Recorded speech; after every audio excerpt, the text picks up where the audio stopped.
May SRI ba, Master, sa December?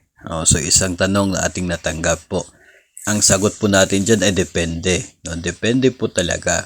Kasi ito pong Service Recognition Incentive or SRI na binigay ng gobyerno, I guess galing po ito 2020 nagsimula from President Duterte. Ngayon, marami po yung umaasa na magiging every year na ito. Pero yung realidad kasi, ang legality ng SRI ay nakabase sa isa pong administrative order na nire-release ng Pangulo. At para po sa isang particular na fiscal year, ang ito pong administrative order para sa SRI. Kaya hindi po siya applicable sa following years. Noong nagdaang taon, ang administrative order na inilabas ni Pangulong Marcos, intended lamang po yun sa SRI para sa taong 2023.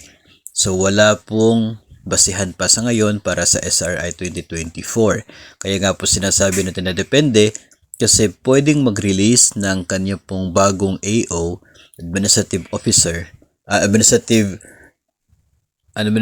order, itong si Pangulong Marcos for the purpose of SRI 2024. Hopefully, maglalabas siya ng ganyan. Then kapag meron na pong ganun, doon po yung pagbabasihan natin sa atin pong usapan kung possible ba natatanggap ng SRI ang mga personnel base po sa funding source na nandoon.